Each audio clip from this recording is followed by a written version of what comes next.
What if I were to suggest that you play a key role in the awakening world? And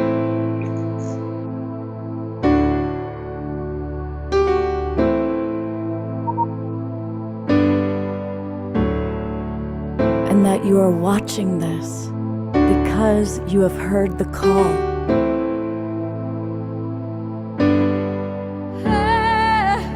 We can start right now by opening our hearts and minds.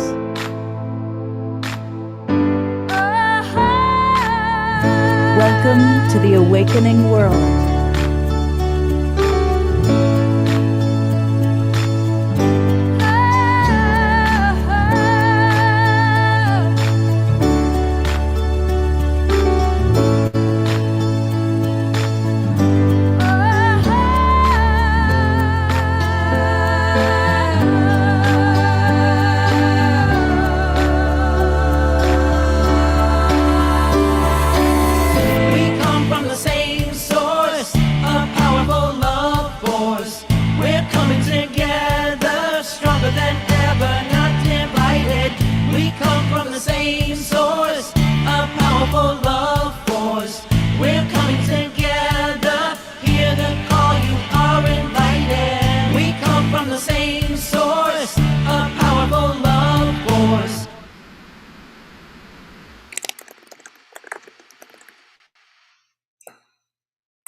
Scott. I was going to say somebody else needed to mute. Let's try that again. Welcome, everybody. I'm Love Coach Scott Katamas, and welcome to the Friday night edition of The Awakening World, now with Scott fully audioed.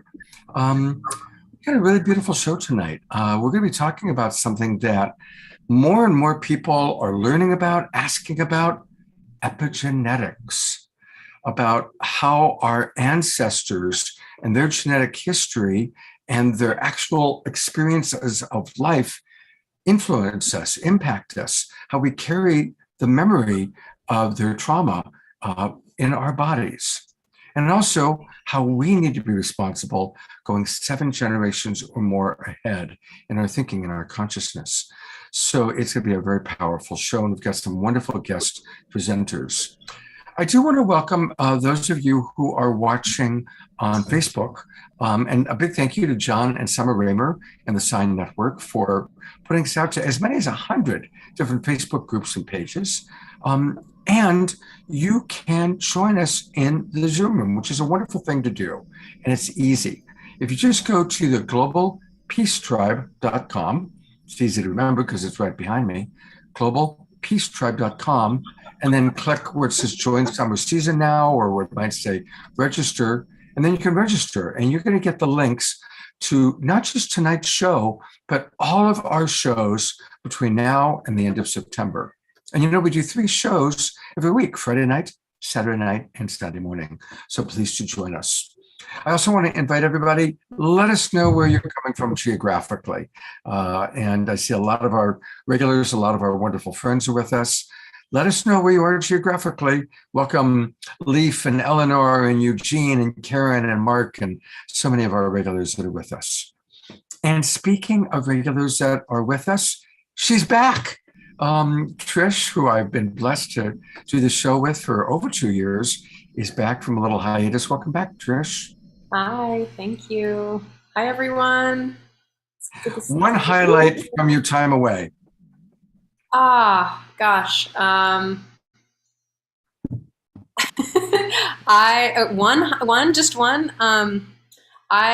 of the Fridays I spoke, I told a very wild story about my life on a program, live on a program called Body Storytelling. I told a very sexy story in front of 80 people. And that was one of the wild, funny things that I did. Beautiful, fun. All right, well, welcome back. It's great to have you with us. And we're going to hear a lot from this wonderful presenter. This is Krista, who's been on the show once before. We met her when we were doing the Soul Search show. And I was so impressed with what she had to say that I invited her back. And she's a psychic medium, transformational guide, energy healer, DNA activator, and as is most relevant for today, an epigenetic health coach. She specializes in receiving clear intuitive guidance and divine source wisdom, guiding you, our audience, to activate the ultimate expression of the DNA and to master the magical alchemy of their own life. We're going to learn all about Krista and her work with epigenetics in just a little bit. Krista, thank you so much for being with us. My pleasure, Scott and Trish. Such an honor to be here and so excited to dive into this topic this evening. Beautiful. That's always my reminder to record, which we're doing. And we've got Chief Phil Lane with us. And many of you know Phil, but for any of you who don't, Trish is going to tell you all about him. Oh, I'm really excited. Hereditary Chief Phil Lane Jr. is an enrolled member of the Yankton, Dakota. Did I say that right? Haldwa. And the Chickasaw Nations, and is an internationally recognized leader in human and community development. He was born at the Haskell Indian School in Lawrence, Kansas in 1944. He has extensive experience in his own cultural traditions and is an award-winning author and film producer. Let's hear more about that. Your books and your films. And international recognition for his work in promoting freedom and justice for Indigenous peoples by building human and spiritual capacity that focuses on healing the root causes of racism, oppression, and other disintegrations. Sorry, I'm just like adding words to your bio here rather than focusing on conflict. I think this is wonderful. I'm happy to be here with you. Chief, would you mind taking us through a prayer? Yes. Mitaki Epi, my very, very, very beloved relatives of the human family. What a joy to be here at this time of great transformation and change as long prophesied across the Americas and around the world. So I'd like to give a little opening prayer here, as we know the foundation of all life is a spiritual foundation. O Tunkashla Wakantaka, creator of the universe, most beloved one, all powerful one, most kind one, most compassionate one, ever forgiving one. O ancient of days, O blessed beauty, we open our hearts and minds to your inspiration, to your wisdom, to your guidance as we explore with all our relatives, past, present, and future, who are clear, close to our closest vein, the whole understanding of epigenetics. We ask all the tribes and nations of the East, and the South, and the West, and the North to come together in unity and harmony, reflecting the oneness of our human family, that we might truly unite our human family in war and begin peace on earth by 2030. With thanksgiving to Father Sky, thanksgiving to all those masculine qualities of life, at the same time asking we might become into balance so we don't see further destruction upon our Mother Earth. And we call upon and give humility to our beloved mothers who gave us life, who gave us strength, who gave us the capacity to have this beautiful life, and our fathers as well. We also, even if they're only there for those moments, we give thanksgiving because they've given us this most beautiful, beloved time to be born and to have life. And let's close with this prayer for unity of our human family. Oh my God, unite the hearts of thy servants and reveal unto them thy great purpose. May they follow in thy commandments and abide in thy law. Help them, O God, in their endeavor and grant them strength to serve thee. O God, lead them not to themselves, but guide their steps with the light of knowledge and cheer their hearts for thy love. Verily, thou art their helper and their Lord. And to Kashwa Kantaka, finally, we just ask from the depths of our heart that those relatives, especially those 400,000 young people, children in Yemen, and many other children who are being damaged, not just themselves, but for generations, from starvation, from the lack of us truly understanding. We are one human family, and the hurt of one is the hurt of all, including all our animal relatives, our plant relatives, our minerals, water, all things. And that we dedicate ourselves again to unifying our human family, ending war, and beginning peace on earth by 2030. Halmi chante washtelo, shikmano he meado, chinupasaba he meado, halmi chante washte. And this is how we close as Dakota people, saying, my names are Shinupasapa and Shukmano, and I stand responsible fully before the Creator for all my words and my actions. Halmi chante washte.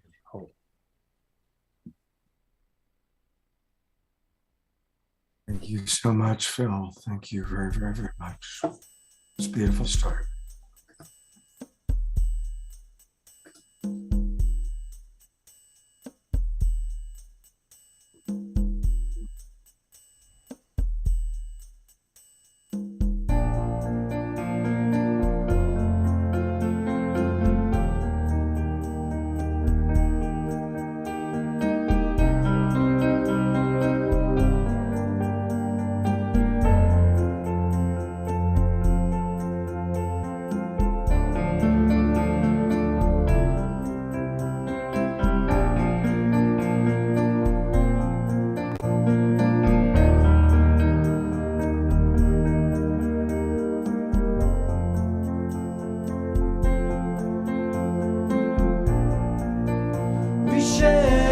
Cross of ages,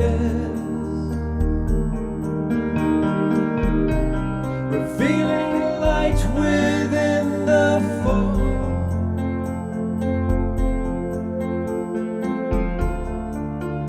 We share the joy in living,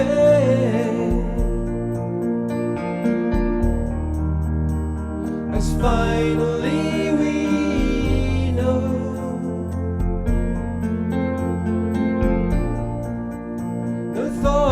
about a future. This moment is all we have to know.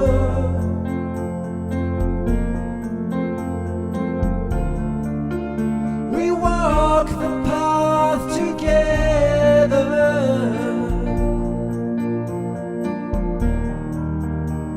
and hand in hand we grow. We walk on earth, we're building an eternity. Now all can see the way back home again, bridging heaven and earth.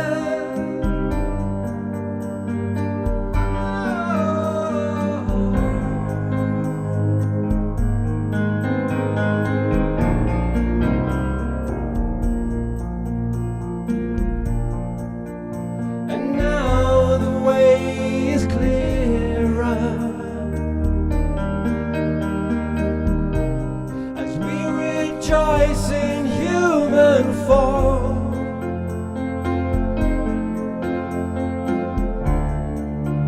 Our lives becoming dearer.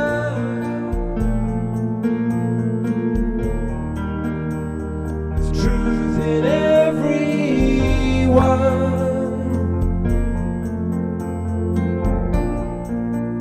Our love is like a river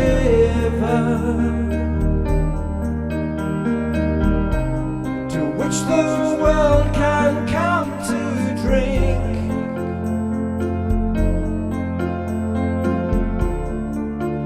An ocean when together,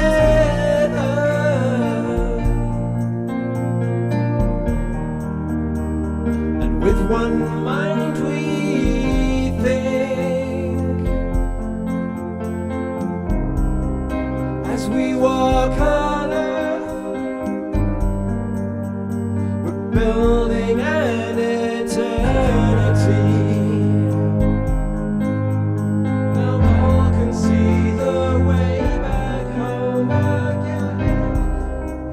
bridging heaven and earth.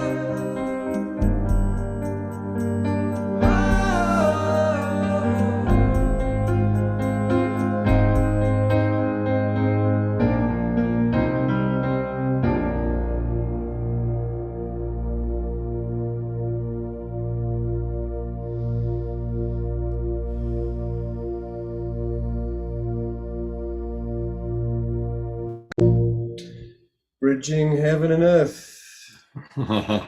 Beautiful. Thank you so much. Let's all give a twinkle to our beloved brother Omashar. It was actually written for a show called Bridging Heaven and Earth out of Santa Barbara. It was specially commissioned from that, so it's kind of special to my heart. Oh, thank you so much, brother Omashar. It's always such a joy to have you with us. Thank you so much. I'm going to put the spotlight on Krista, and she is really who kind of started the idea of us doing this show when I had her on our show previously. And she started talking about how she's weaving epigenetics into her support of other people. I thought that was really fascinating.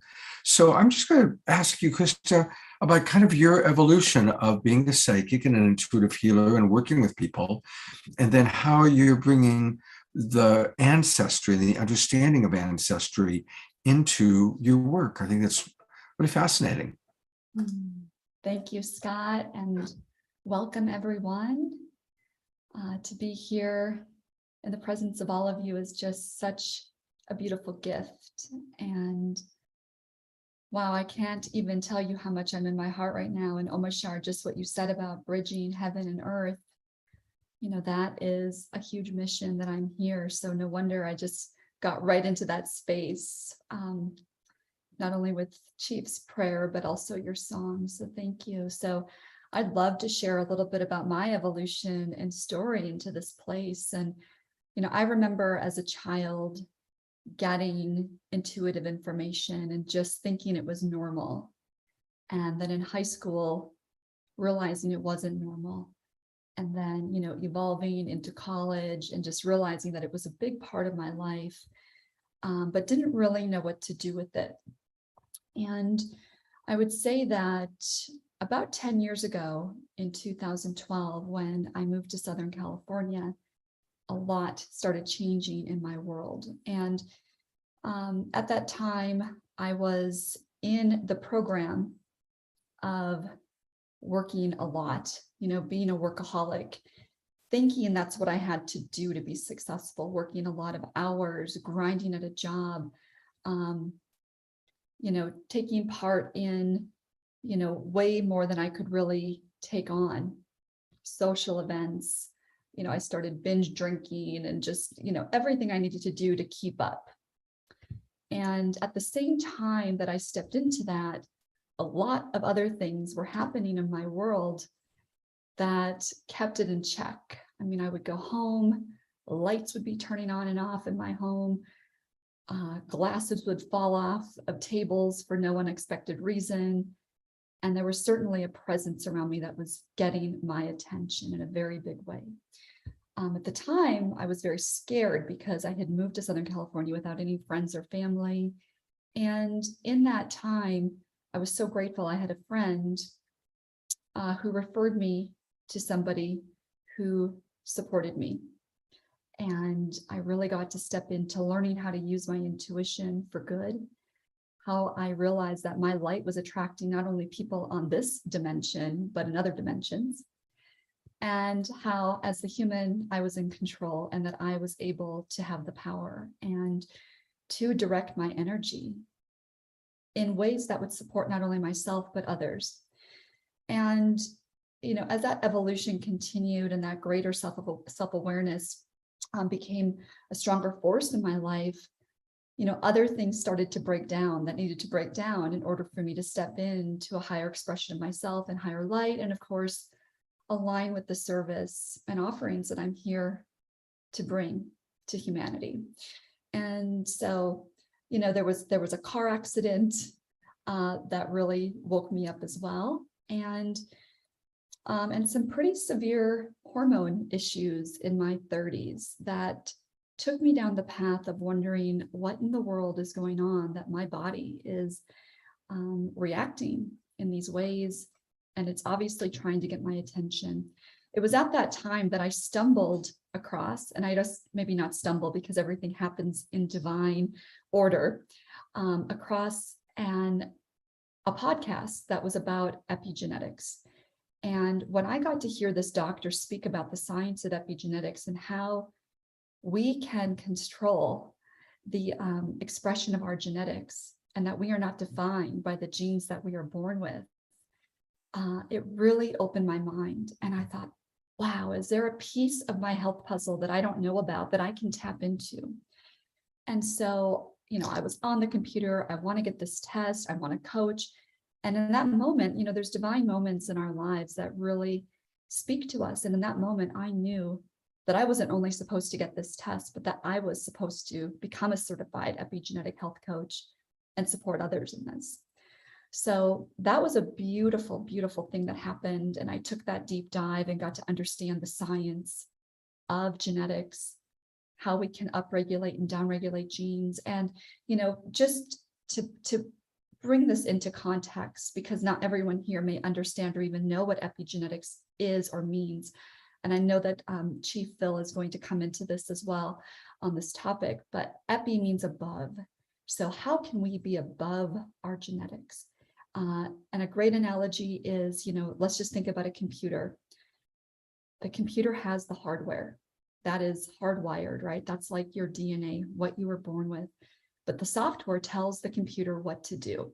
So your lifestyle, whether it be your nutrition, your environment, the type of exercise you do, the type of people you hang around, all of those things are affecting the way your genes express. And so I found this fascinating. And I found that, yes, I still need my blood labs and I need my, the different professionals that were supporting me in my health journey, but this was a whole new piece of the puzzle. And when we think about hormones, there were so many doctors that I had tuned into that just wanted me to put a cream on my body, and something in me said I didn't need to do that. And when we realize there's things like endocrine disruptors that can affect hormones, when we can identify all those things that might be affecting our expression, then we can rule different things out. So that's a little bit about the science of that. And, just to fast forward a bit, this wasn't just, a night and day sort of journey for me. It's been, now over 4 years that I've become, immersed in epigenetics, but that I also had things that I needed to address in my health. One of them for me was breast implants. And stay with me because there's a really big story about lineage and ancestral healing in this. And part of what I was speaking about earlier was my journey as a workaholic. The programming I received growing up about you have to work hard to be successful, to make money. And I didn't take a lot of breaks. I didn't take a lot of vacations. And I also thought I had to look a certain way to be successful. And a lot of that came with, the stigma of what I thought I had to look like to be successful in Southern California, Botox, breast implants, all the toxic beauty, all those things. And I will just preface this with saying that there are many reasons that people get plastic surgery. And that's not the topic of this evening. But the topic is, I knew for me that there were 3 things that happened within about a 1-month period that told me that this was no longer aligned with me. And so I was going along this journey of explanting. And, within 2 months, I had the surgery booked and was just as fast as I wanted to get them in 12, 13, 14 years ago, I wanted them out that fast too. It's just that knowing. And about 48 hours out from the surgery, because I am in tune, with my authentic self, my heart, I said to myself, I need to go out in nature and do some healing, the inner work around this.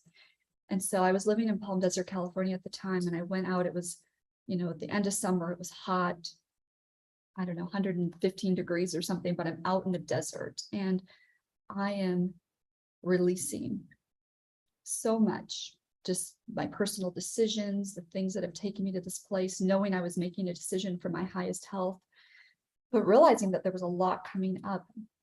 And in that, what I didn't expect was that I saw past me 3 generations. And I saw that I healed that because of what I was bringing in. I was calling in all of the times that I had been a victim of my own self-deprecation or chosen to be that victim. All the times that there's been judgment, not only upon myself, but from other family members, mothers to daughters, husbands to wives, sisters to sisters, whatever. I saw all the dynamics in all of those dimensions. And I thought, wow, I brought in all that awareness and I just cleared it.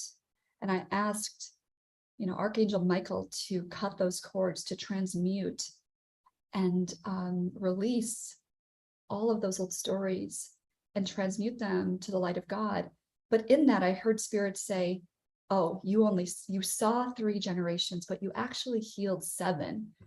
And I did not even remember that came up until the last time we were here on the Awakening show with Scott. And he said that we actually can heal 7, there's 7 generations. And so I kind of started piecing things together after that show and realized that was such a powerful thing that happened on my own journey that allowed me to see how powerful we are to not only heal the lifetime that we are living in this now, but 7 generations past. And the decisions that we make to provide healing now also affect all those going forward.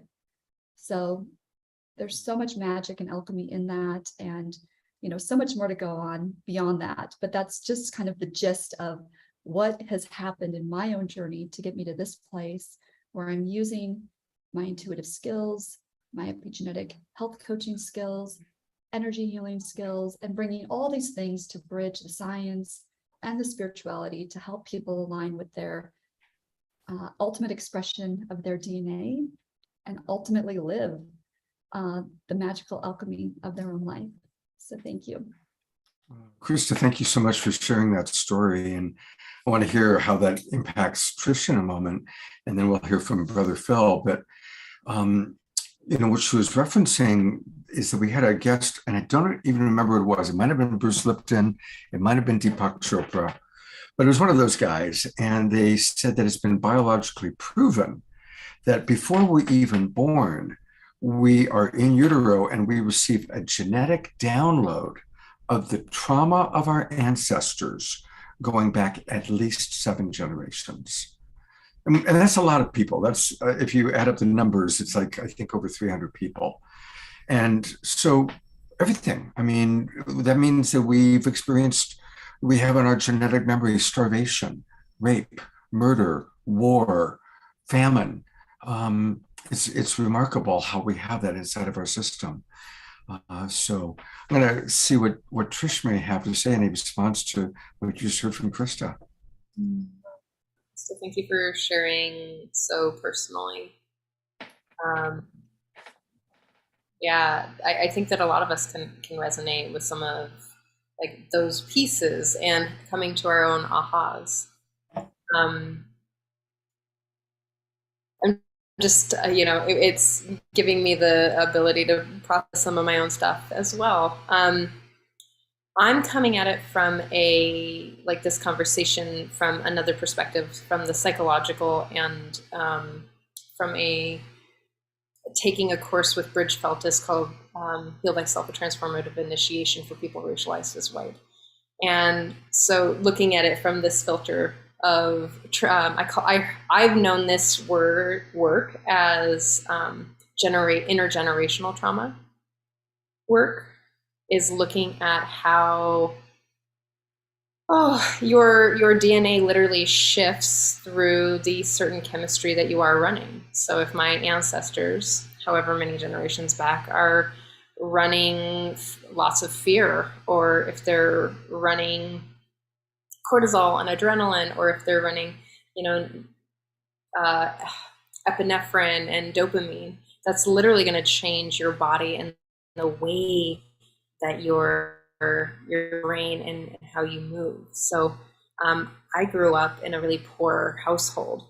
My mother's family was also very poor, and I can trace a lot of my not only beliefs but my feelings, my thought processes back as far as I can to my great grandmother, who one of our generational traumas is I'm alone. I can't trace it back further than my great grandmother, just because she's no longer alive.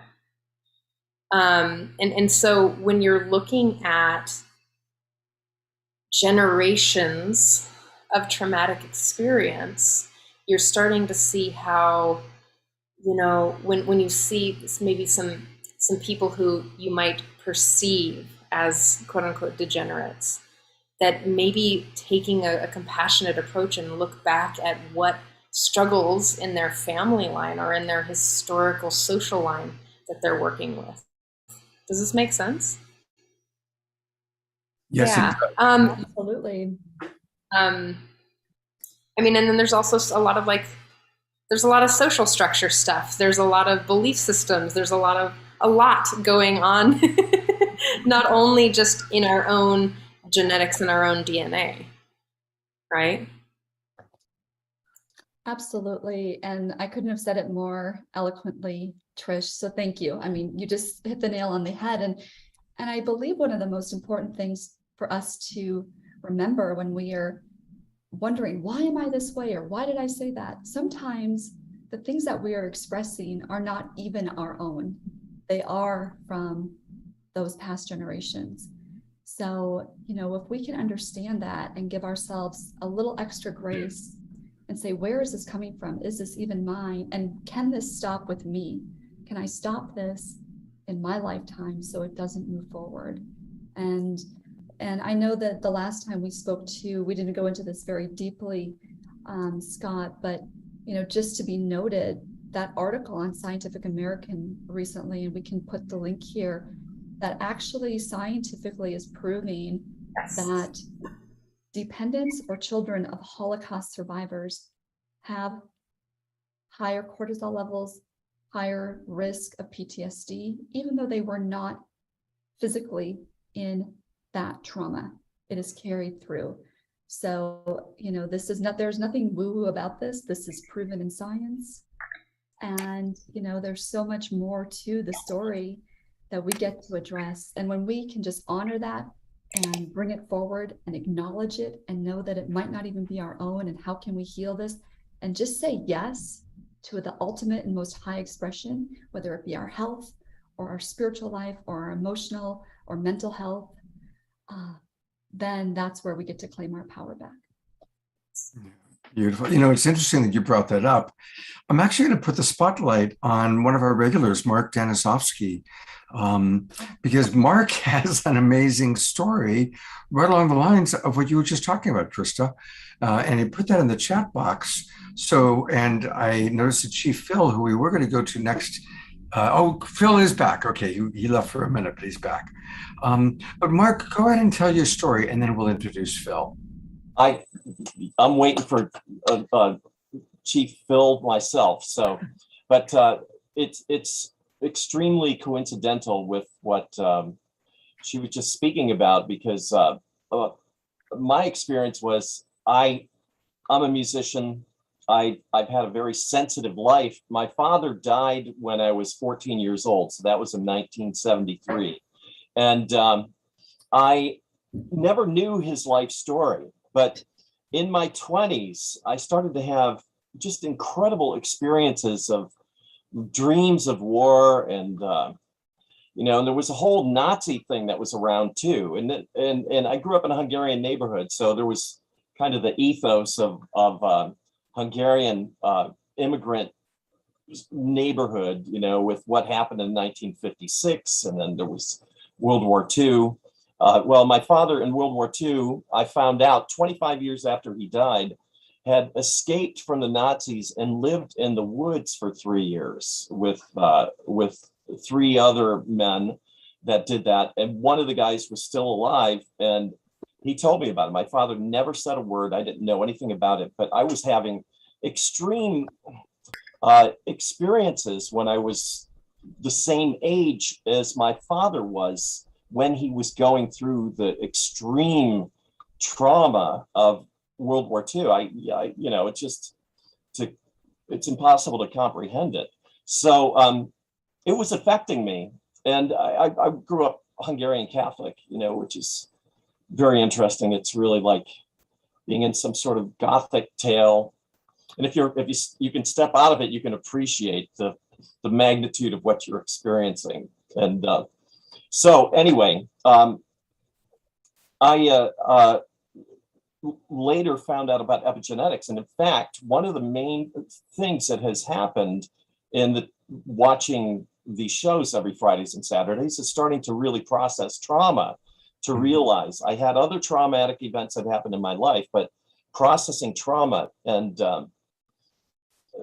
another coincidence is there was a song in a Kate Bush, there was a lyric in a Kate Bush song that I heard in the 1980s, and it said, "Never think that you can't change your past." You know, it's in one of her songs. And so she's in that. That just stuck out in my head. Now, another segue quickly is that I'm a musical director in theater, and I've done Fiddler on the Roof many times, right? And I was the conductor, and I was playing the accordion for a show in San Diego. And my consciousness of this whole processing was to consciously use music to go back in time and heal what the play was about. And if you've seen Fiddler on the Roof, you know, and even though I made my life in theater, I'm not a big musical theater guy, but if you see Fiddler on the Roof, you know that there's something very, very powerful in that show. It's a true masterpiece, you know? And so that was my goal, was to go back in time and use what I could to heal the collective experience, because that was part of the experience of the audience too. Many of the people in the audience had been through it, you know? So so I've lived my life alone, you know, because I have to say instinctively, I knew that there was something wrong in there, you know? I'm high functioning, you know, I was working on my PhD in biochemistry, and I became a pianist, and now I'm a professional accordionist. But I have to say that there's always been something intense. Like, why is everything always intense? Well, you know, in terms of family genetics, it's there. And to have experienced it and not know, you know, so that's what, and I have to say that the Global Peace Tribe has helped me immeasurably deal with it consciously. And I had a lot of time, you know, COVID, if you used it wisely, you know, if you have a busy, hectic life, you can actually dig in and focus on important things, because you could, you know, and so I've been working on that and understanding epigenetics. And so I just wanted to share my story. Yeah, thank you. Thank you, Mark. Thank you so much for being with us almost every week. You're one of our regulars. So thank you for sharing that. It's peeling of an onion, isn't it? We're just going to keep learning and learning and learning. When Christian and I decided to do this show, we talked about how wonderful it would be to have someone with an Indigenous background who can really talk about, because of course we know that the Native people have been talking so often. I mean, since I was a kid, I've always heard the Indigenous people talk about think 7 generations ahead, think 7 generations ahead. And my first thought was, well, we got to get Chief Phil Lane. Let's see if we can get Phil on the show. What I didn't know when I reached out to Phil is he has a whole background in epigenetics. And we're going to hear all about that. Here is one of my absolute favorite human beings. I'm so grateful that we have Hereditary Chief Phil Lane Jr. with us today. And Phil, take it away. I'm eager to hear what you want to share with us about this really fascinating topic. Yes.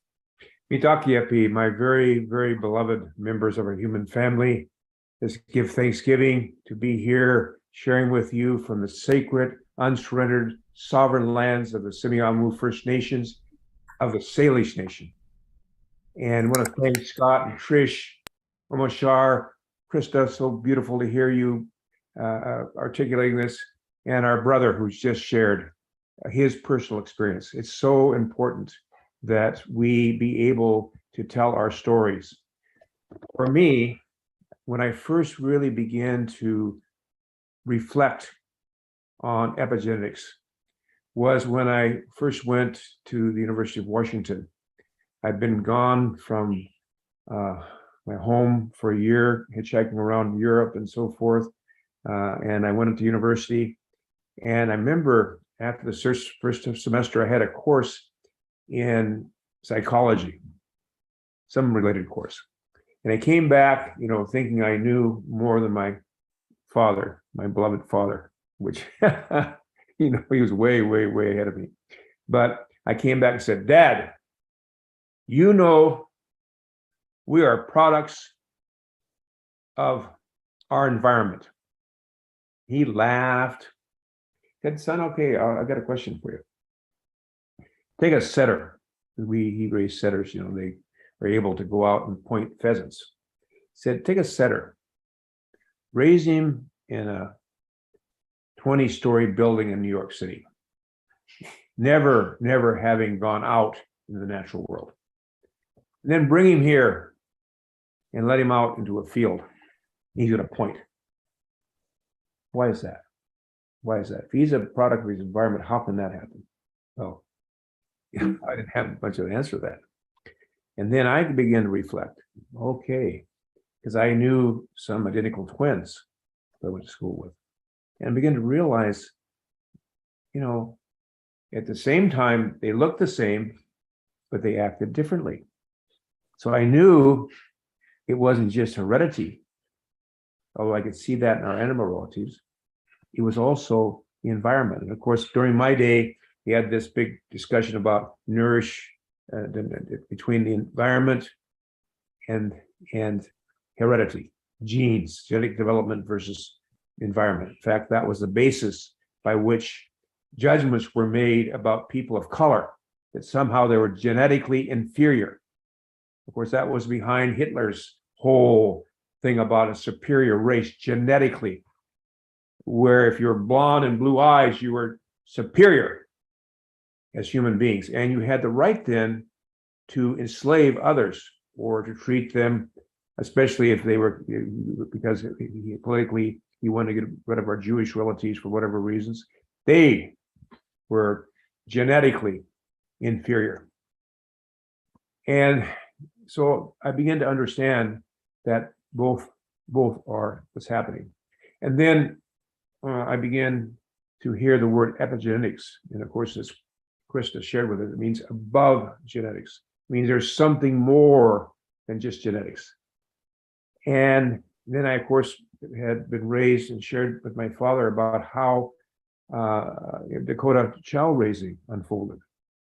Then it became very clear that as I began to study more and more in university, I had the opportunity to study with two incredible gentlemen, both who passed the spiritual worlds, Dr. Jan Jordan and Dr. Donald Streets. And they had what they called the Anisa model. It's a Sanskrit word for the tree of life. And then they really begin to explain, especially what happens in our own, not only when we're born, but actually in the womb. And myself, I experienced a situation where there was this 1944, right in the middle of the war. Of course, everybody was following Dr. Spock type people. And the idea was breastfeeding wasn't so good. Formula was the way to go. And so my mother, they were living on the campus of Haskell Indian School, Indian Institute, which is actually an Indian boarding school, and with my grandmother and my auntie. And so the doctor said, you must give him formula. And so the problem was the doctor, what he prescribed was way, way less formula I needed to live. And so, of course, I began to cry. Of course, you don't have any food, you cry. And she called the doctor. The doctor said, oh, again, we know the source where this comes from. He said, oh, don't pick him up, you'll spoil him. Of course, I cried for about 3 weeks until I fell into a coma. They put me in a hospital and finally gave me intravenous. And then they, of course, they got the thing right. But that had, I know, tremendous impact on me. And then when I was 12, I was sexually abused. And I know that had a big impact because, for instance, in this development of our being, of this incredible genetic 12-stranded DNA we have, there's a process by which this all unfolds. Everything has a natural way of unfolding. And they found, for instance, that the sexual abuse of young girls or young boys prior to or close to puberty has tremendous impacts on the development of that human being, especially if the people who abuse them, sexually abuse them, are close relatives, because that whole dimension of ourselves, our sexuality, is not to be actualized at that point. And it causes all kinds of issues in people's lives. And then as we begin to study the actual research going on, of course, we have the Chinese famine of 1959 to 1961, which is a primary study of epigenetics. The Dutch famine of 1944 to 1945, another major study, finding that when our human family members starve, it has tremendous impact on future generations. And then I began to relate that. For instance, after General Custer and the 7th Cavalry were, wiped out when they entered into a sacred Sundance in which the government had promised no one to enter that territory. There was a policy passed by the US Congress called Starve or Surrender Act, in which at one time there was 60 million buffalo relatives going across the high plains, reduced to about 1,000. So the starvation that hit, not only at that time, but that was a policy of the US government, starve or surrender, literally by the US Congress. The impact that had on future generations, the starvation. And that's why today, one of the things that's just sickening, not just in Yemen, but everywhere in the world where we have children starving to death, in Somalia, all these different places, but in right now, by the way, supported by both the Republican and Democratic parties, there's 400,000 children in Yemen starving to death, right on the verge. And what's they're doing? The same thing they did here. They're preventing the fuel to be there. So as you can see, all these trucks lined up trying to bring food. They barricaded the seaways into Yemen. And so these children literally are starving to death. And so these kind of actions that have taken place in the future are taking place not only here, but many places in the world. They're going to have a tremendous impact on our human family in the future as things go on as well. I know, having been brought up by my mom and dad, who are both from Chickasaw and Dakota background, while at the same time having a French, Irish, and English background, that whole conflict within, just to think about how the English and French went at it, and the English and the Irish went at it, that conflict, plus, our conflict we had as Ocheti Shikoan, as well as Chickasaws, and having all that within us. I mean, all that conflict within us. And I tell you, in my young days, I was as full of rage and anger and hatred. And obviously, if you grow up in a society that somehow has people of color, indigenous people less than, and you realize and take the side of your indigenous side, you hate that part of yourself that has anything to do with being quote unquote a white person. And so you have this inner conflicts, hatred. Now, that hatred and anger can carry you so far. I remember in athletics, I'll tell you, I won in that football field. I was fighting against the 7th Cavalry. I don't care who played against me. In practice, I felt the same way. When I was wrestling, that was General Custer across from me, and I wanted to hurt him. But in a while, you carry that hatred and anger. What happens? You fall into alcoholism, drug abuse, unhealthy relationships. Which, by the way, the greatest disease we could ever have is addiction, because the only way out is a spiritual path. And thankfully, 1967, I began that path. Didn't mean all of a sudden that your tests and difficulties don't end, because there is another understanding. You think you say you believe it will not be tested. Of course, we're tested. So it's always a test as we go along life, and we get tested till we leave here, till we go on the other side camp.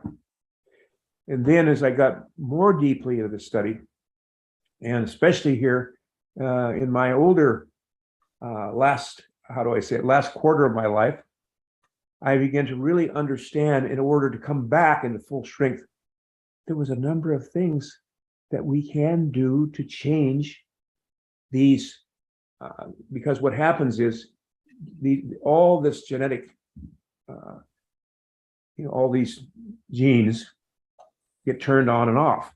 They can be turned off, and they can be turned off and on. But I began to realize how important diet was. Diet, literally, how you eat and what you eat is going to impact you in terms of health or no health. Obesity.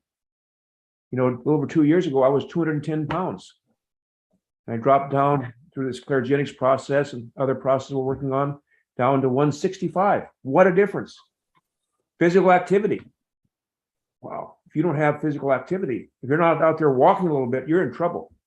And by the way, another dimension of this is tobacco smoking. You're sitting there smoking a cigarette, which I did in my life. It's going to impact your health.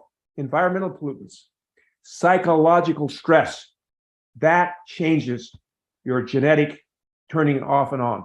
It impacts your life, your health.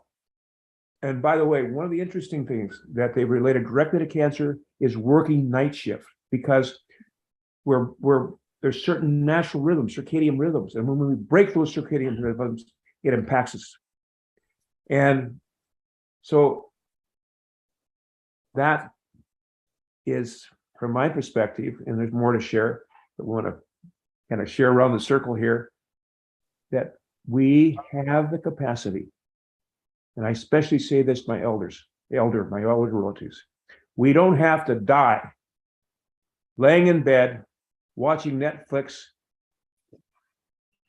series for hours and hours. We don't have to die. Instead, we should, as elders, have the greatest time in our life now. Because I'll tell you, last thing is, if you're in the 400 meters, you're playing a basketball game, football game, it's great the first quarter, second quarter, third quarter, but what counts is the last quarter. That's where it counts. That's where it counts. And that's where we elders have a responsibility. We're the ones in those before us have brought our world to this place, mainly our men, by the way, masculine dimensions, the masculine quality. It's time for us to arise, and we can become new and fresh and strong again. How we talking, yes. Beautiful. Thank you, Phil. And yes, I'm in the last quarter of my life, probably. And so let's make it the best quarter for sure. Thank you. And we're going to hear a lot more from Phil. We're going to take some questions.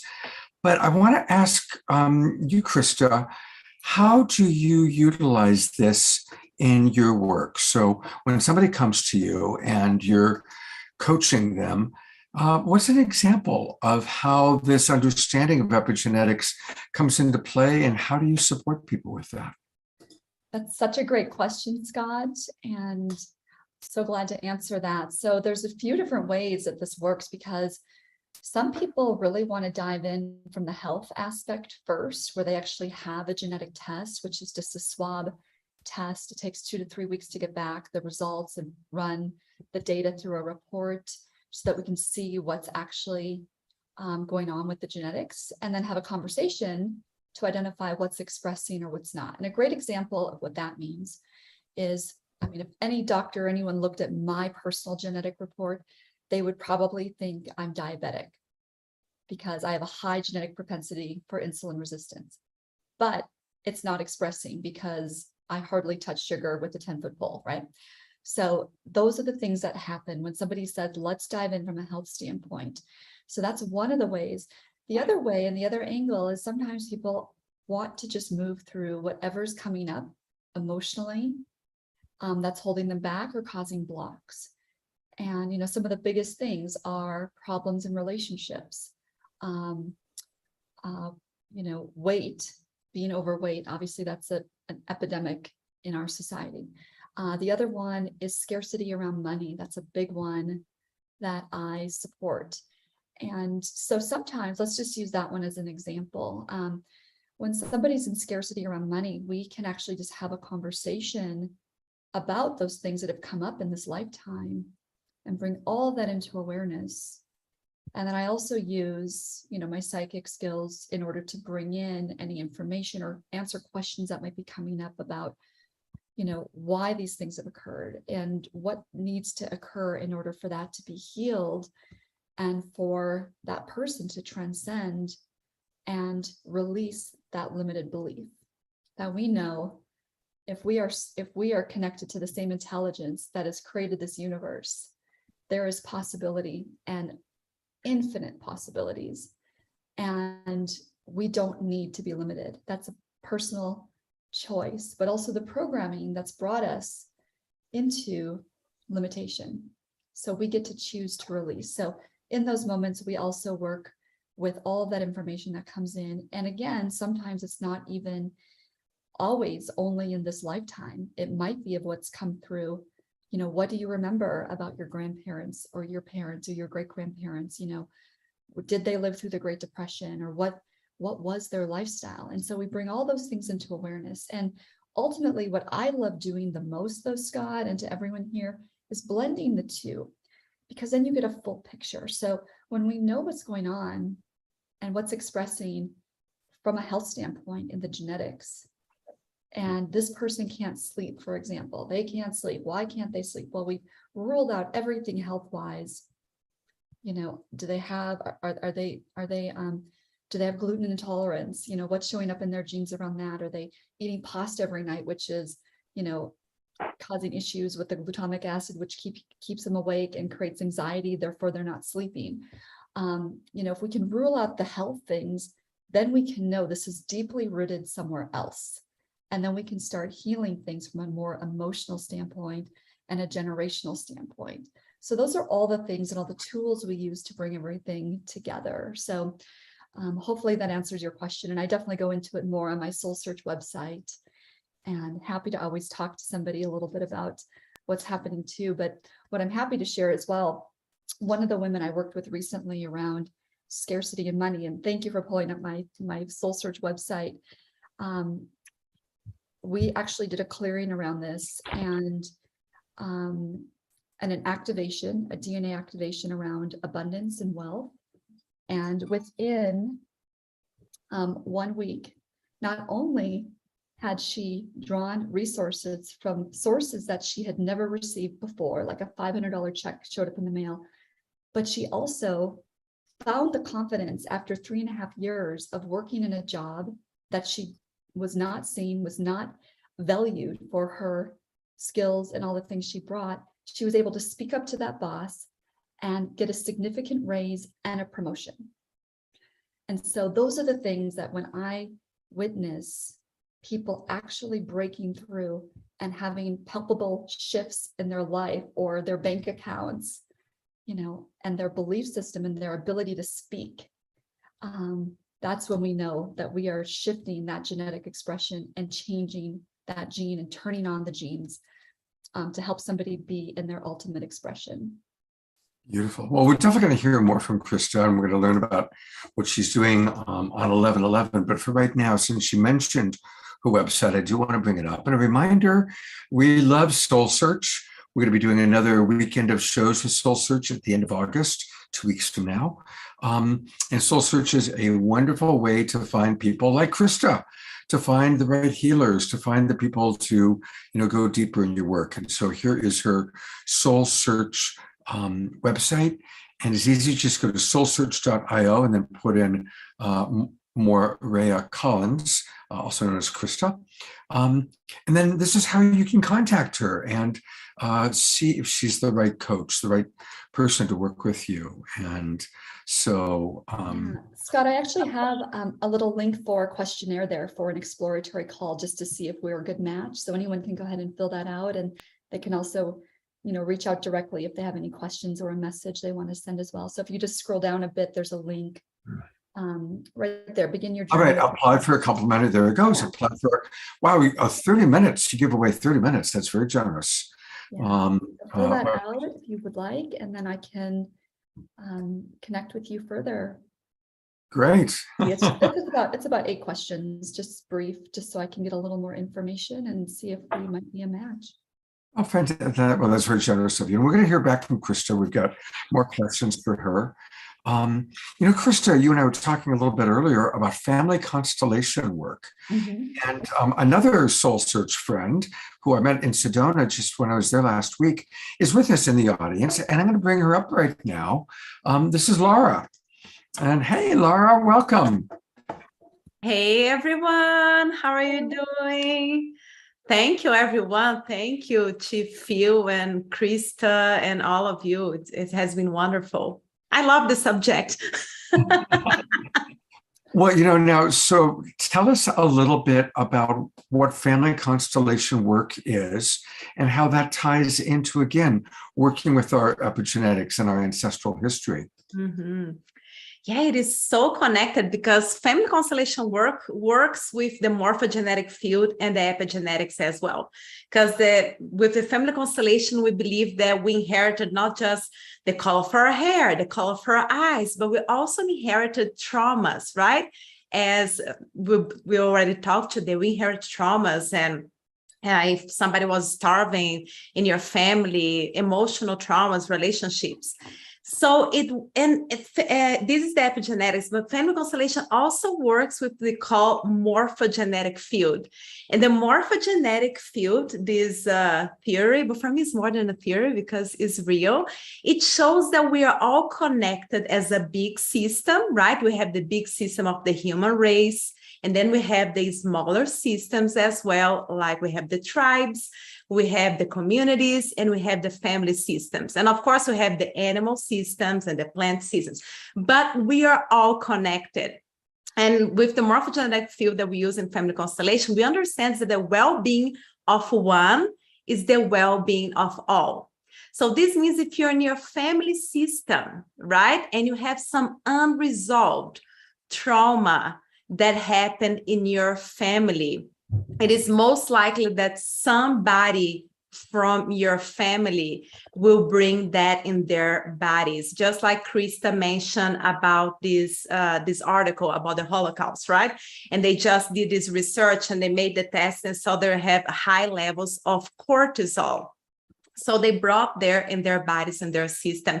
So with family constellation, what we bring, we work with the field and the epigenetics, and we bring balance to the family system. We work in a soul level, bringing balance to the family system. So I don't know if everybody knows exactly or experience family constellation, but usually what happens, let's say a client say, okay, I'm having this issue in my life, and I don't know where it's coming from. For instance, I have this horrible pain. I already went to all type of doctors. I made therapy. I did everything. And I don't know where it's coming from. And usually this is something for us to think about. Oh, that's interesting, because there is a big chance that it's not coming from him, that it's coming from somebody in his family. Let's say that he will come for a session, and then we're all here. Sometimes we can do sessions via Zoom, and this person will choose some people to represent their family members. You can choose somebody to represent. We always bring the mother and the father, and sometimes we bring all the way 7 generations back. because the issue can be all the way 7 generations back. And we'll work in this system to bring balance to the family system, and also to find where the issue might be in that system, on the client system. So it's not so easy to explain, but I suggest if you never participate in a family constellation session too, you can participate just like hearing and watching, because it's very interesting to see, because inside the morphogenetic field, let's say if Krista will represent Scott's mother in a family constellation, and Krista starts feeling the things that Scott's mother would feel, because she enters at Scott's morphogenetic field of his family. And then we can get information from Krista that actually is representing Scott's mother in a family constellation. And it's incredible. Sometimes people start having like nervous tick, and we don't say it to anybody who is the person yet. And the person that is the client said, okay, my uncle had that nervous tick. Said, okay, so your uncle is here, is being represented here. There is a chance that what the hidden situation is coming actually from your uncle. Am I clear? People, let me know, because it's not so easy to explain. Laura, you are doing a fantastic job explaining. I've done probably 20. I used to be in a weekly series, and it was always very hard to explain what happens there, and explain how it happens and how transformative it is. And the person that I sat with would say the term "the field," and I'd be like, "What the hell is the?" My logical brain is like, "What is the field?" But I think what you did a really fine job at explaining is really how it happens and how it really translates to the body through a very really like psychological language. And I appreciate that. Thank you. Yes, it does. And things get resolved, right? In the soul level. Maybe it's like father and a mother that never talked. But in the soul level, and people representing the mother and father, we can use some sentences, some healing sentences to heal in the soul level. So everybody will benefit, even if the person already passed away, right? Those generations from the past will benefit. And of course, the generations in the future will benefit as well from this trauma being revealed and from being released during the session as well. It's amazing. We're all connected, right? If we start to think about that, we're all connected. The well-being of one affects everybody, because that's what it is. Yes. Well, since we're all connected, I've brought up all of our coaches. I've got Krista and Phil now back with us. And we're going to take some questions. And so real quickly, one of our regulars, Jeffrey, reminds us that if people want to learn more about the morphogenetic field, they can go to resonancescience.org, resonancescience.org, and learn all about the morphogenetic field that way. And I've put into the chat box Laura's website. So if people want to learn more about that, well, I want to make sure that it came through. Okay, there it is. And her website again is lifechangebreakthroughs.com. lifechangebreakthroughs.com. So the first question that came in from one of the people watching on Facebook, Krista, you talked about people taking a test, and the question was, how do they do that? Like, what's the way to actually take that initial test? You said it takes 2 or 3 weeks to get the results. How do people do that? Where do they get that? What's the step that they would take? Yeah, absolutely. If they connect with me and they decide to go down this journey, then we order the test kit and have it shipped right to their home. And it just takes just a few minutes to take that test and send it in. And then we get the results in 2 to 3 weeks. And then we have a conversation about what's showing up in the genetic report and what's expressing or what's not. And that's what the epigenetic health coach, and that's what I'm certified to do, is to go through that information with them. Great. Okay, thank you. And then we've got a question for you, Phil. And you talked very dynamically about kind of overcoming your anger towards, a certain race of people. So are there any thoughts about how we deal with racism? And this might be something that Trish is interested in too, because she works so much with racism. But, obviously there's been so much history of us being taught that people of a different culture, a different race are ignorant or less than, or whatever it may be, less spiritual, less whatever. So the question, and kind of taking a very long question, trying to isolate it, is how do we work with our own cultural judgments that we've been indoctrinated with, especially the ones we might not even be aware of?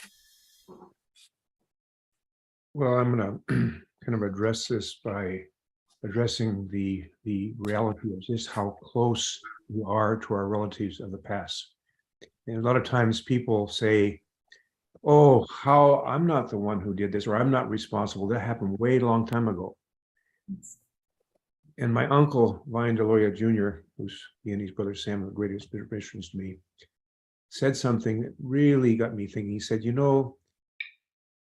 a civilization will be judged in history by how they treated those at the sunrise and the sunset of their life. Mm-hmm. So in beginning to think about that, and of course we know that no question that the first 5 years of our life are key. Of course, that's why in our indigenous cultures, treatment of breastfeeding would go on for 4 years. There would be such a care for the mother in the womb and so forth. So important. At the same time, really, if you think about it, so 5 years old, basic personality is shaped. That is, all this thing that we carry from those before us is there. And really, it's not until we become elders that we really begin to see that change. And so if you have children at 20, 25, you're pretty well in basic form, the same as you were at 5 years old. Now, with that understanding, you take a society we live in where elders no longer are valued, where they're still valued, thankfully, in many societies, but in general, they're put in old folks' homes, or you see these charts of the value of a human being. That you get about 50 and the chart goes down, you're no more value. So think about this in terms of when you eliminate out of your society elders of having any meaningful role, and you have who, by the way, have that influence of to children as elders, things that we can pass on to children, because you have changed from the time you were 5. So really, 7 generations, whoa, we think that's a long time. That's really about 35 years, is all. About 35 years, because that first 5 years determines how you raise your children. Their first 5 years determine how they raise your children. So really, we are the spiritual representative of all that have gone before us, and it's up to us to address what has happened, and that's not that far away. So these attitudes, these beliefs that we instill in children, because children, you see them, they don't even notice, until they are influenced by how our behavior is or what they hear. They don't see the difference between colors of human beings or what religion they are or whatever. But we do that. So I'd say for myself, how did I do that? Well, first of all, it took a spiritual path, what I'm still working on, a spiritual path where I began to realize and understand, and also forgive myself in terms of understanding that everything comes into our life, comes for our own spiritual affecting. And although it may seem like outwardly like fire and vengeance, inwardly it's purifying water. And so as you get older and you begin to realize as your earth suit disintegrates, and all of a sudden you used to be 5'8.5", and all of a sudden you're 5'6". You had curly black hair, your hair is kind of dwindling, etc. Your plumbing, not so well. That's when we begin to realize, as you begin to contemplate, and we're only here for a very, very short time. In fact, Crowfoot said it beautifully. We're only here Life, he said, is like the breath of a buffalo in a cold day. Firefly on a warm summer night. Or the shadows vanishing before the setting sun. And so as we awaken to the fact that as our purpose was to grow our physical arms and legs and eyes within the womb world, our purpose here is not to make our earth suit better, because you can look anywhere, it doesn't, but that's to grow our spiritual arms and legs and eyes in here. And that includes, by the way, if we're going to be happy, letting go of these prejudices, letting go of these things. And it takes, by the way, like an elder said, the longest road in the world is from here to here. So for every problem the intellect solves, it creates 10 more. We're not going to get through here. It's when the heart opens, the tears. Took me a long time to let those tears flow. I had to express these things in a safe place, express the rage and anger. At the same time, understanding that layer by layer, you clean it out. And thankfully, hopefully, you begin, so you really, you're right here, right now. And a wise elder is very different than an old warrior. An old warrior who's ready to fight any moment. A wise elder realizes no matter what's said to them, no matter what happens, they know, because they have peace within. They know we have a soul. They know that this life we live is just a short time. They know that what's most important are the spiritual qualities of love, compassion, tenderness, gentleness, and justice, of course. And as we more and more come to that place and just let go of these things, and I mean, it takes some tears. Sometimes we get really knocked down. And like this, I finally want to say I've heard it called the chief song of our white buffalo cavalrymen, and the words starts off, Kola lechel lechuo, kola lechel lechuo, kola lechel lechuo. It says, friend, do it this way. That is, whatever we do in life, as you look at the depth, the spiritual meanings, whatever you do in life, do the very best you can. If you get knocked down, get up. If you get knocked down 1,000 times, get up 1,000 times. Then it says, if you do it that way, your Creator's going to see you. But then comes the covenant. When one sits in the sacred group of the people, one must be responsible, right? That's our part. And if you do it that way, the Creator's part, whatever you ask for, that's exactly what it's going to be. So I would say this. There's natural physical laws. Like if you jump off a 10-story building in your head, you're going to get a headache. Drink a glass of arsenic, you get a stomachache. It just is real. And underlying this entire universe are the spiritual laws, spiritual principles. Development comes from within. And as we understand those spiritual teachings and come in alignment with those, we come in alignment with life itself. When we do that, whoa, we realize, wow, what an incredible world we live in. And then we begin having something so important, and that is compassion for ourselves and compassion for other members of our human family. We begin to wake up and say, we know scientifically without question, human beings genetically, are about 99% the same. We're only different in secondary aspects of our body. We're not this stuff. Something much deeper and more great here that most people aren't aware. Maybe they haven't have a soul, but we do have a soul, and we are one human family. Oh, beautiful. Thank you so much. Two things. Stick around because I'm going to take people to your website, but there's something I really want to share that I thought of as you were speaking. And that is, Phil, it's as a coach, I often find people complaining about their ancestors. Oh my God, this alcoholism that I've had in my family all my life, or the domestic violence, or, the very real ancestral issues.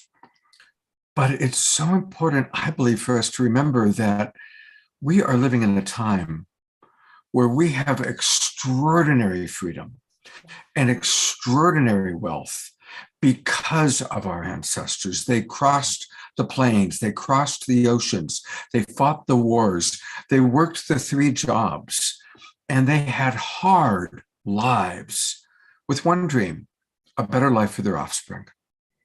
And we're having that. And so they didn't have the time or the resources to deal with the alcoholism or the domestic violence or the racism or whatever it is that we carry down. But now that we have this freedom, so much abundance, so many resources, all the resources that Ayara and Krista and you and Trish and the people that we see on the show bring as coaches. So it's our time to pay back our ancestors and to create the light forward for our offspring by managing the alcohol. Okay, the alcoholism ends with me. The violence ends with me. The domestic violence ends with me. The low self-esteem ends with me. I'm going to do whatever work I need to do so it ends with my genetic line, and it ends with me. And that's how we can honor and remember and appreciate all the freedom that we have because of our ancestors and the incredible wealth. So anyway, I just had to get that in there. And I would love for you to tell us about the work you're doing with the 4 Worlds Global Impact Fund. I put this into the website, into the chat box, of course. But please tell us about this beautiful work that you're doing, Phil. Well, in 1982, we called a meeting of 40 indigenous leaders from across Turtle Island. And they articulated the guiding principles. Let me just go on up that. I'll just really quickly. Okay. And so from that, of course, right at the top is our work unifying our human family. A little bit higher there, a little bit higher there, a little bit higher so I can read it. No, I mean lower, I should say. Oh, Lord. That's right. Unifying our human family, ending war and beginning peace on earth by 2030. And working with elders and spiritual leaders through our holistic health program in Latin America and US, we're moving forward in that. We have a great projects going in the Amazon with Darwin Rodriguez and his relatives, working together between indigenous people. We just have our first major class coming out of 4 Worlds Indigenous University because education is so important. We've reestablished this recently at the City of Knowledge in Panama, which is going to be our digital hub for the Union, the Condor, the Quetzal, and the Eagle. Indigenet will be from there. We're working on a global center in indigenous science and ancestral wisdom in La Ventana, Mexico, which is unfolding. And we're building literally, after these years, we've connected together all these digital networks of indigenous people across the Americas, and we're building the digital backbone and architecture that's going to create the first digital nation upon Mother Earth. There's right now, from being about 8 million indigenous people, when we inevitably had this gathering, it went down to 20 million. That is one of the largest genocide ever happened, including what happened in residential schools. Now, we're about 80 million. Only, by the way, of those 80 million, 8 above. And of course, we're doing this whole series, film story called Vision of the Ages, which is going to let people see how these prophecies are actually being manifested today as we speak. So I appreciate being able to, a lot of things there, but they all are interrelated.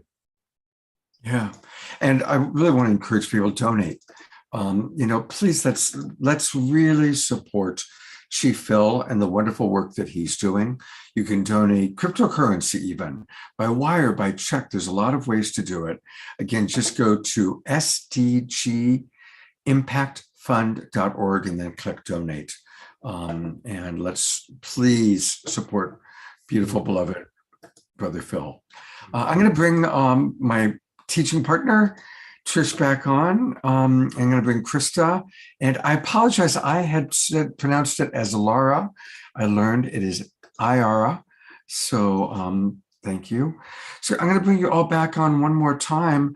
Trish, thoughts, questions that come up for you you'd like before we close out? Gosh, I have so much to say about that last that last piece. One I'll say is, if you, I want to be the killjoy at the end of the show, but I will. That, you know, I just want to say that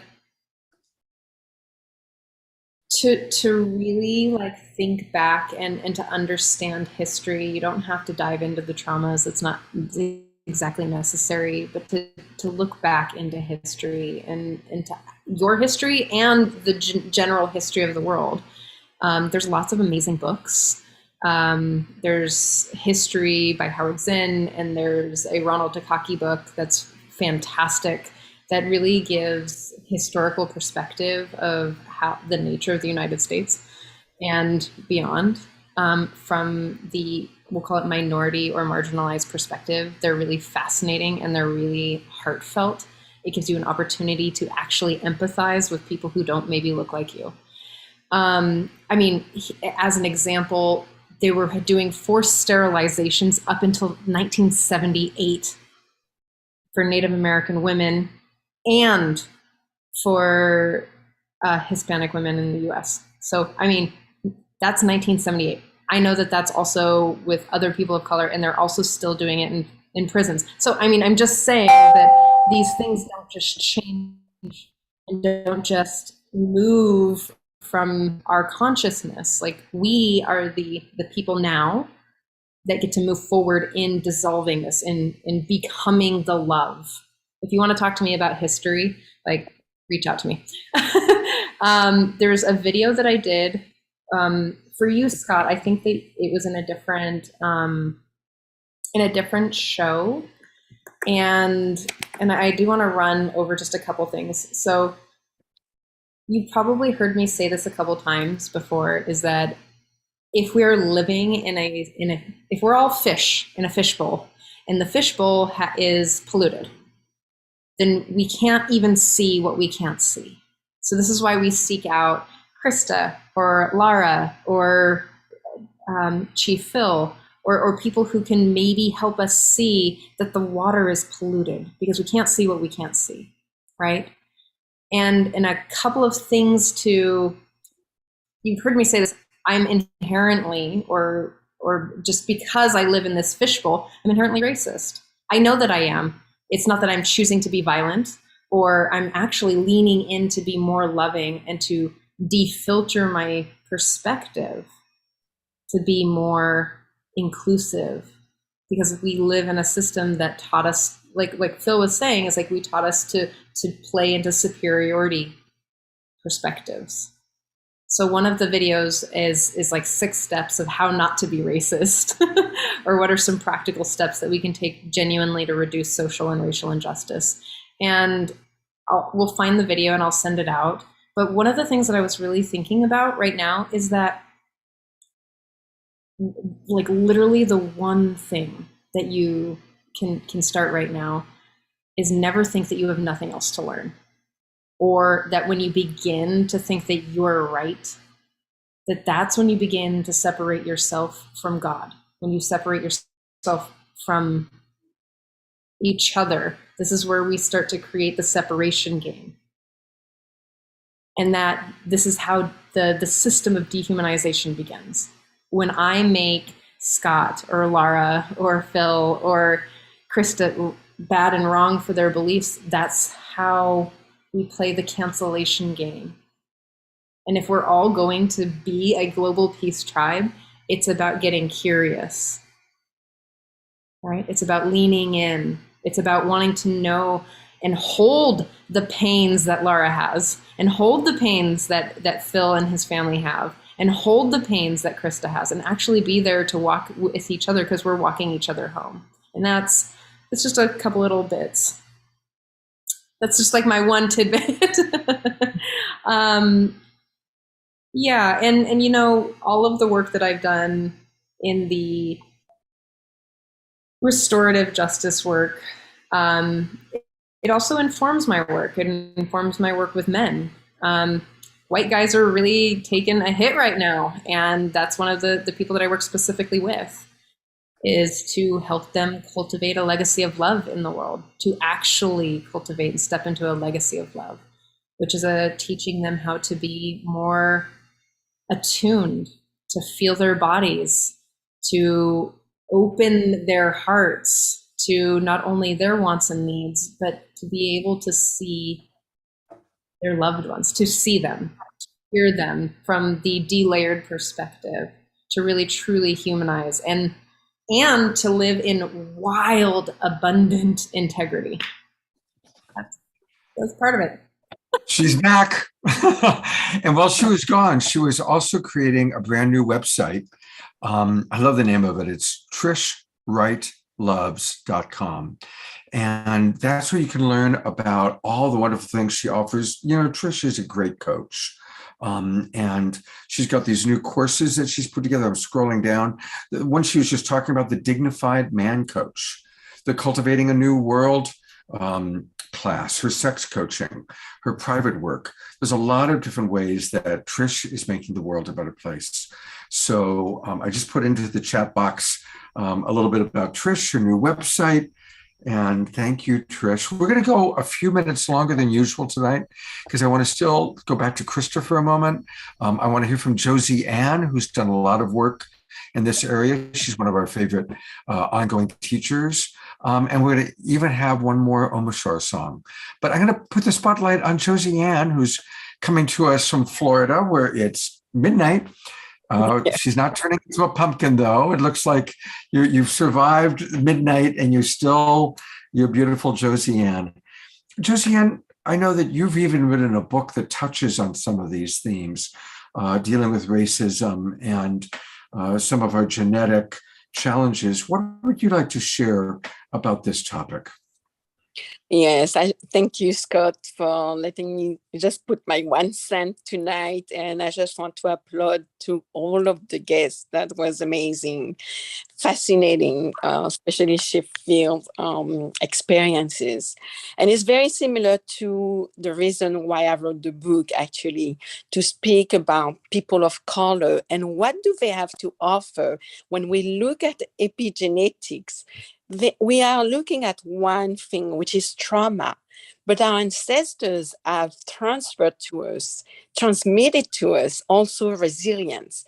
And a lot of times we're not talking about that, although most of the coaches tonight were talking about it. So it's important to know that we have a choice. Choice matters. When you go see a traditional physician, is going to tell you, well, your family have, let's say, diabetes, cancer. So yes, you're going to have it too. No. What changes? What epigenetics means? It means it's different from genes.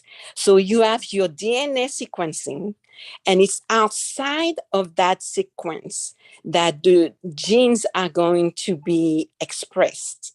And that's what's important. It's going to interfere with the environment, but also with your behavior. And your behavior is conductive to everything else that you want, as long as you make the choice to say, you know what, I do not consent to ego will or thought forms that are limiting myself in this lifetime. I do not consent to slavery. I do not consent to hatred. Although my ancestors have decided that it was the way that our family lineage will be.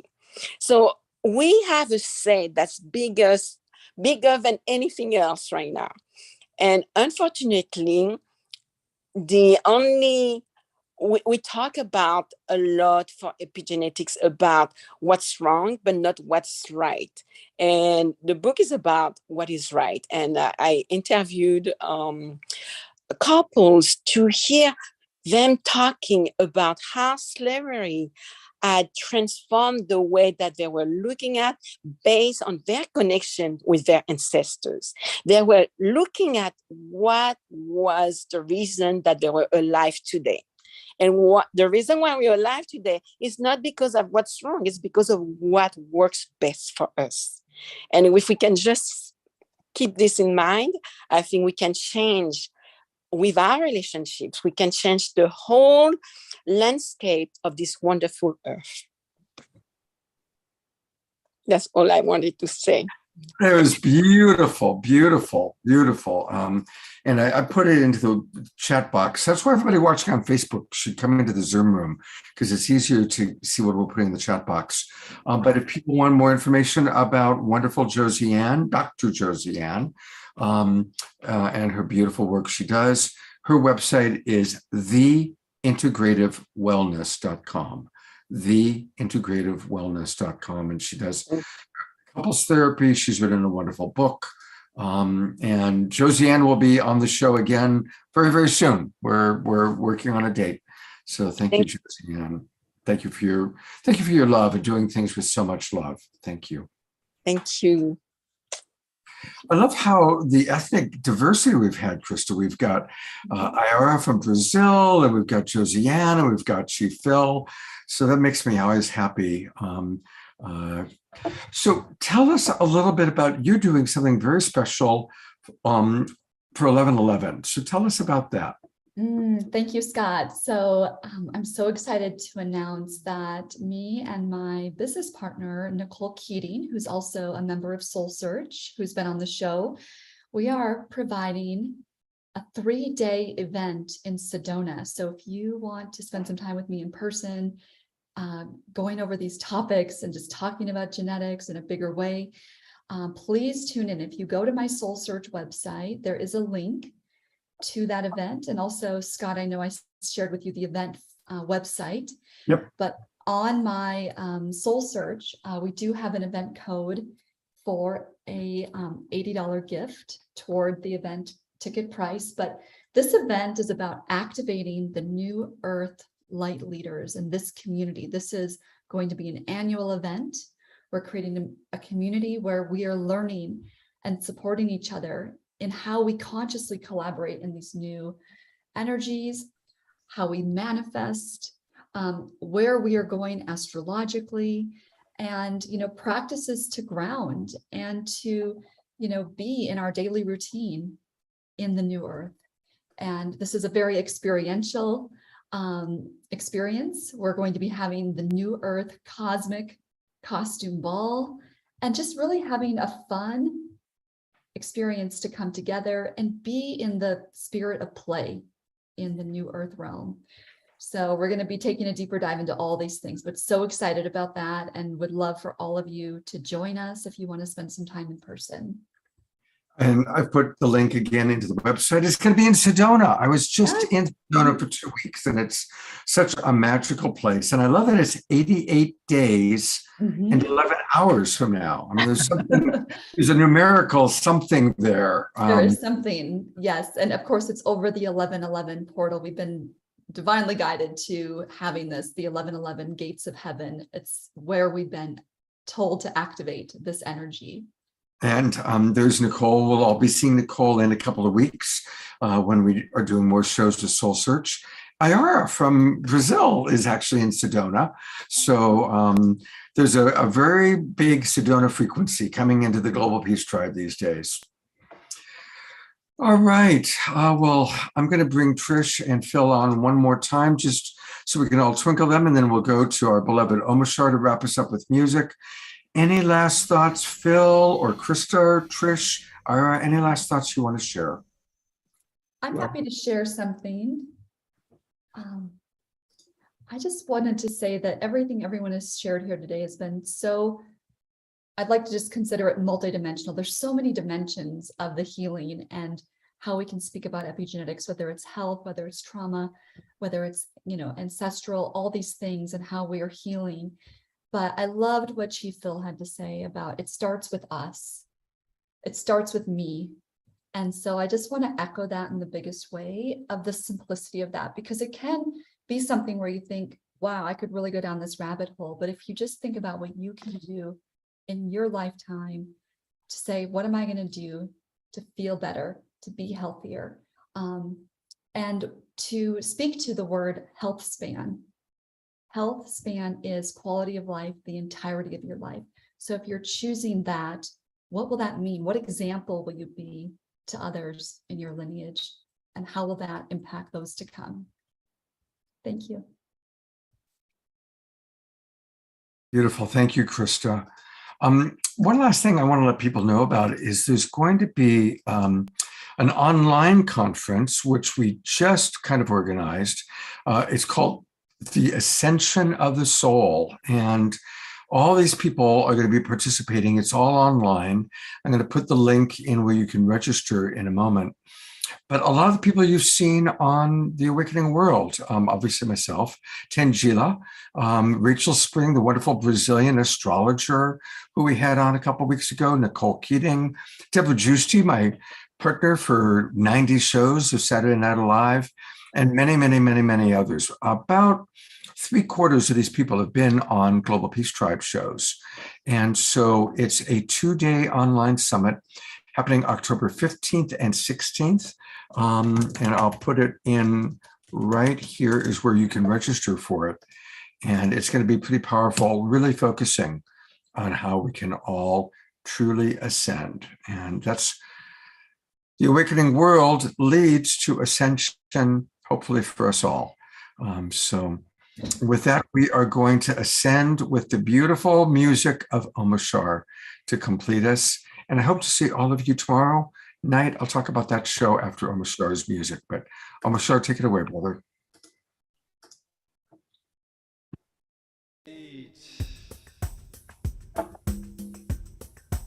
Takoye Oyasin. Here we go.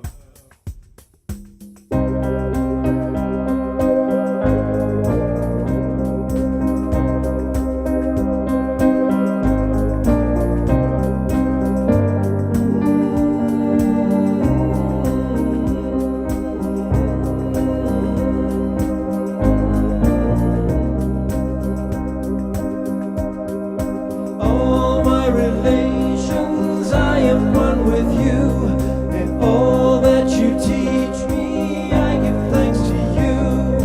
With my heart I listen as I pray, I know you are with me,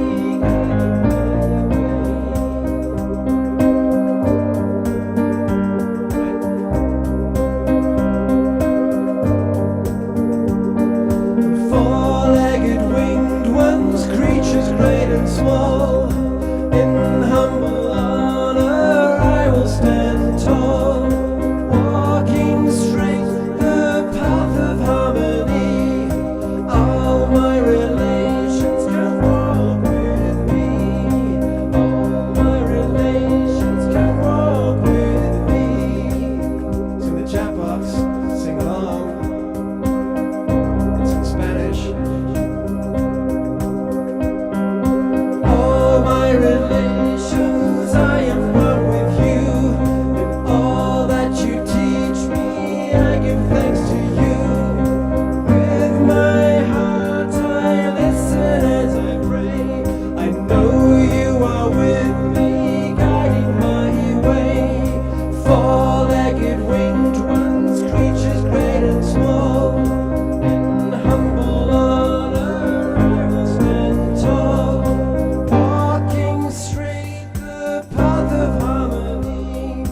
All my relations can walk with me. All my relations can walk with me. Or is it us? Big twinkling, dear beloved Omashar. Beautiful, beautiful. Yes. Hey, just felt appropriate. Thank you so much. Oh, to thank all of you. us. Yeah. Well, of course, we want to just close by reminding everybody to please join us tomorrow night It's going to be a very, very musical Saturday night. We are going to be previewing the upcoming Bhakti Love Festival. And we're going to have with us Johanna Beekman as my co-host tomorrow night. And we're going to have Larissa Stowe, Jaya Lakshmi, Donna DeLore live, Josh Jaffrey, Kamini, Vedahi, all these amazing musical artists are going to be playing music and talking about this upcoming festival that's happening in mid-September. So tomorrow night, put on your dancing shoes, be ready to move and groove as we have a really, really fun show planned. And again, thank you so much. Great to have Trish back. Great to have Krista with us, and Ayara, Omashar, and most of all of you. Thank you, everybody. I'm going to go to gallery view one last time so we can all wave goodbye and see each other. Turn on your cameras. Don't be shy. All those beautiful people that we love. And we'll look forward to seeing you tomorrow night, or hopefully really, really soon. Take care, everybody. Much love to you.